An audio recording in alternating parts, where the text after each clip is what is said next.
नमस्कार, आदाब, सलाम। मैं अब्दुल हफीज गांधी हूं। आपको पता है कि 2024 का लोकसभा इलेक्शन चल रहा है और ये इलेक्शन बहुत मजबूती के साथ चल रहा है। हर प्रत्याशी अपनी कोशिश कर रहा है और जनता में पैठ बनाने की कोशिश कर रहा है।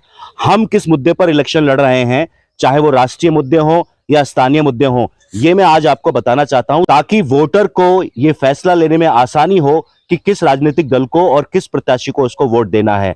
तो मैं आज आपको बताऊंगा कि हम किन किन राष्ट्रीय और स्थानीय मुद्दों पर चुनाव लड़ रहे हैं।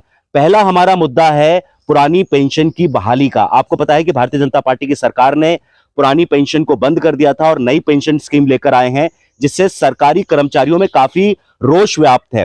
सरकारी कर्मचारी चाहते हैं कि पुरानी पेंशन की बहाली हो, तो हमारा यह चुनावी मुद्दा है कि हम पुरानी पेंशन की बहाली चाहते हैं।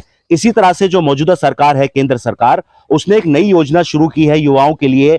जो लोग सेना में जाना चाहते हैं उनके लिए अग्निवीर योजना शुरू की है, जिसमें 4 साल बाद वो रिटायर हो जाएंगे। हम इस अग्निवीर योजना को अगर सत्ता में आते हैं तो हम इसको समाप्त करने का काम करेंगे। इसी के साथ साथ उत्तर प्रदेश के अंदर बहुत बड़ा मुद्दा है शिक्षा मित्रों का मुद्दा, अनुदेशकों का मुद्दा। हम जब सत्ता में आएंगे, चाहे वो उत्तर प्रदेश की सत्ता में आए या केंद्र की सत्ता में आए, जब भी हम सत्ता में आएंगे तो हम शिक्षा मित्रों की बहाली करेंगे और उनको पहले की तरह जो हमने नौकरी दी थी पक्की, हम उनको पक्की नौकरी देने का वादा करते हैं। इसी तरह से जो अनुदेशक हैं उनका जो मानदेय है वो हम सम्मानजनक चाहते हैं।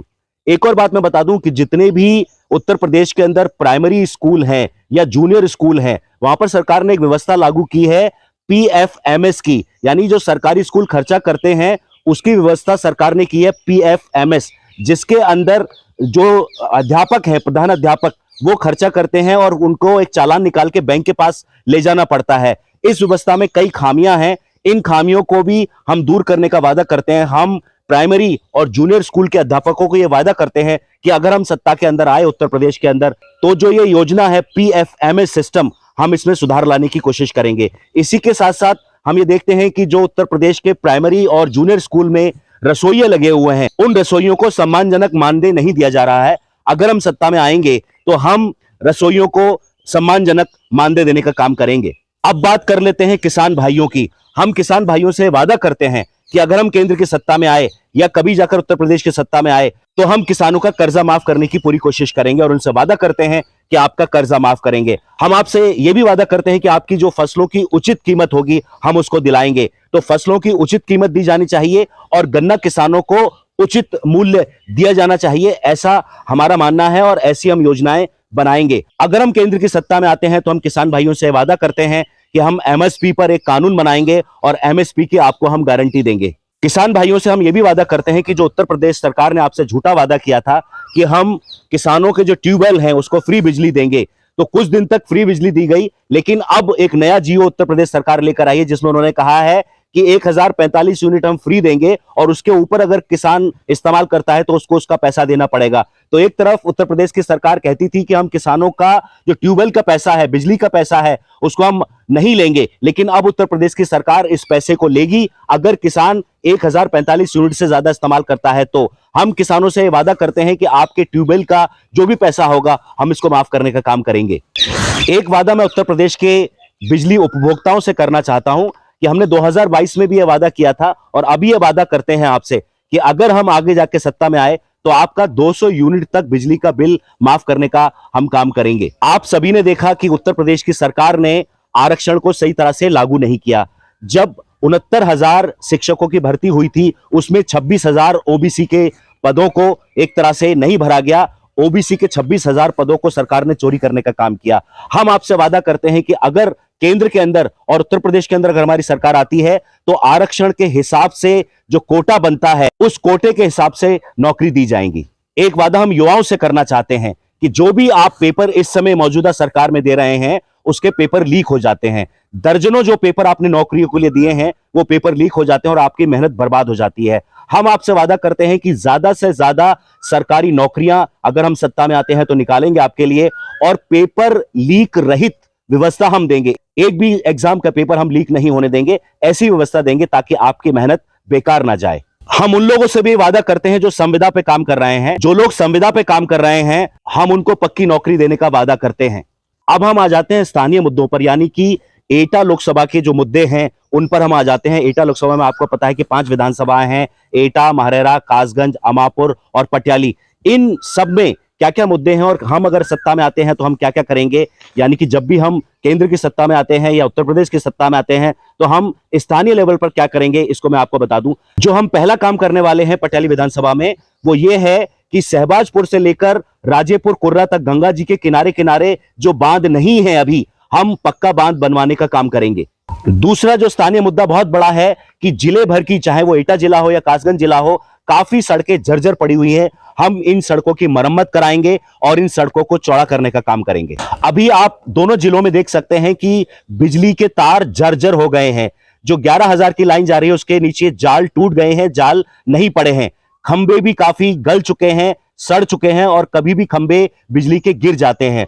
हम इन खंभों को बदलवाने का काम करेंगे, इन तारों को बदलवाने का काम करेंगे और जो 11,000 की लाइन के नीचे जाल टूट गए हैं हम उन जालों को दोबारा से डलवाने का काम करेंगे। एक और हम काम करेंगे कि जगह जगह या तो बंबे की पुलियां टूट गई हैं या नहरों की पुलियां टूट गई हैं या जो सड़कों पे पुलियाएं हैं वो टूट गई हैं, हम इन पुलियाओं का दोबारा से निर्माण कराने का कार्य करेंगे ताकि लोगों को सुविधा हो।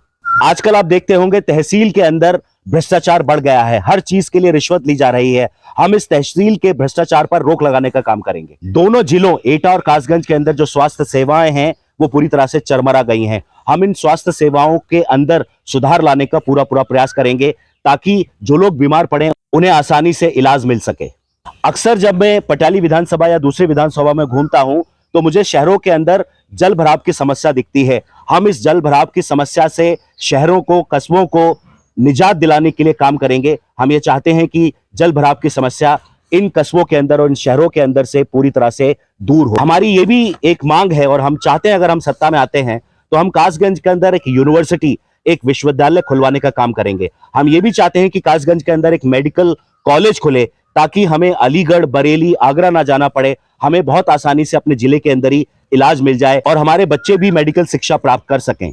हम ये भी चाहते हैं कि कासगंज से लेकर दिल्ली तक एक ट्रेन सुविधा शुरू की जाए। अभी कोई भी डायरेक्ट सेवा ऐसी नहीं है जो कासगंज से दिल्ली जाए। तो हम जब सत्ता में केंद्र की आएंगे तो हम ये प्रयास करेंगे कि कासगंज रेलवे स्टेशन से एक दिल्ली तक के लिए ट्रेन शुरू की जाए ताकि यहाँ के व्यापारियों को भी फायदा हो और आम जन को भी फायदा हो। हम ये भी चाहते हैं कि जो गंजडुंडवारा रेलवे स्टेशन है, यहाँ पर जो लंबी दूरी की गाड़ियां हैं उनका ठहराव हो। अभी बहुत सारी गाड़ियां ऐसी हैं जो गंजडुंडवारा रेलवे स्टेशन पर नहीं रुकती हैं। अगर हम केंद्र की सत्ता में आते हैं तो हम गंजडुंडवारा रेलवे स्टेशन पर लंबी दूरियों की जो ट्रेनें हैं इनको रोकने का काम करेंगे।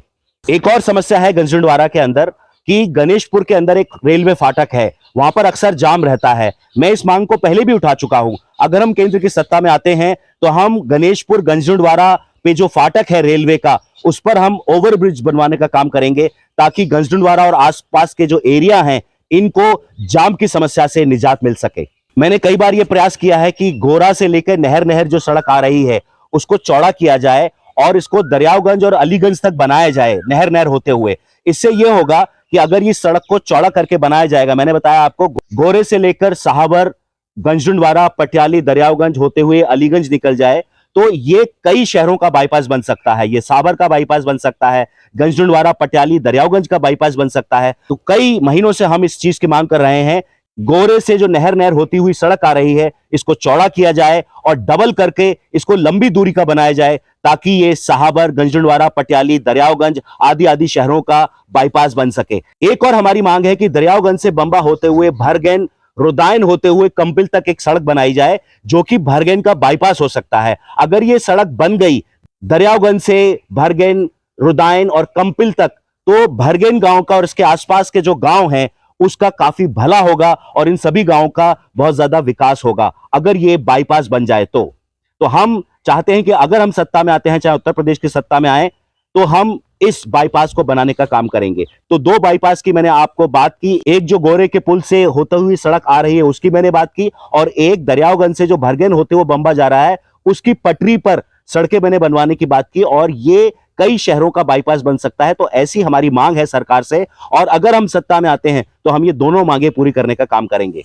हमारी काफी दिनों से मांग रही है और गंज के व्यापारियों की भी काफी दिन से मांग रही है कि गंजडुंडवारा के अंदर एक बस अड्डा बनना चाहिए और ये बस अड्डा बनने से गंजडुंडवारा का काफी विकास होगा। अगर यहाँ पर बस अड्डा बनता है तो यहाँ से बसें बदायूं बरेली जा सकती हैं, यहाँ से बसें आगरा जा सकती हैं, यहाँ से बसें दिल्ली जा सकती हैं, लखनऊ जा सकती हैं, जिससे व्यापारियों को और नागरिकों को बहुत फायदा होगा। खास तौर पर मैं ये मांग काफी दिनों से करता रहा हूं कि जो कासगंज शहर से जेल की तरफ सड़क जा रही है उसकी बहुत ज्यादा हालत खराब है। वो सड़क काफी जर्जर है और मैं काफी बार ज्ञापन दे चुका हूं, लेकिन अभी तक सरकार ने इस सड़क की सुध नहीं ली है। हम ये चाहते हैं कि इस सड़क को जल्द से जल्द बनाया जाए। अगर हम सत्ता के अंदर आते हैं तो हम इस सड़क की मरम्मत जल्द से जल्द कराएंगे, क्योंकि इस सड़क पर काफी गांव आते हैं और ग्रामवासियों को काफी परेशानी का सामना करना पड़ता है। तो ये सारे के सारे मुद्दे मैंने आपको बताए कि जो राष्ट्रीय मुद्दे और जो स्थानीय मुद्दे हैं एटा और कासगंज के, इनको हम पूरा करने का काम करेंगे अगर हम सत्ता में आते हैं। तो मैंने बताया अगर हम केंद्र में सत्ता में आते हैं तो कुछ काम हम करेंगे, और अगर हम आगे जाके उत्तर प्रदेश की सत्ता में आते हैं तो हम कुछ काम करेंगे। तो ये सारे के सारे काम मैंने आपको गिना दिए हैं। अब आपको किसको वोट देना है, किसको वोट नहीं देना है, यह फैसला करने में आसानी हो जाएगी। मैंने आपको मुद्दे गिना दिए हैं। मैं चाहता हूं कि इन मुद्दों पर आप वोट दें, इन मुद्दों की चर्चा आम जन में कीजिए और इन मुद्दों को उनसे पूछिए जो भी आपसे वोट मांगने आता है कि इन मुद्दों के बारे में आपकी क्या राय है। जब आप चुन जाएंगे तो इन मुद्दों को पूरा करेंगे कि नहीं करेंगे। वोट देना आपका संवैधानिक अधिकार है, कानूनी अधिकार है, इसका इस्तेमाल जरूर कीजिए। लेकिन वोट देना जितना जरूरी है उतना जरूरी यह भी है कि आप एक अच्छे आदमी को वोट दें, एक अच्छी पार्टी को वोट दें, मुद्दों पर वोट दें, मुद्दों पर वोट देना सीखिए। तो जो मुद्दे मैंने आपको गिनाए हैं, इन मुद्दों पर अगर कोई प्रत्याशी आपको खड़ा हुआ दिखता है तो उसको वोट जरूर दें। दूसरे लोगों से भी दिलवाएं, आप भी दें, अपने परिवार से भी दिलवाएं और इन मुद्दों की चर्चा जरूर करें जो मैंने आपसे डिस्कस किए हैं। बहुत बहुत धन्यवाद।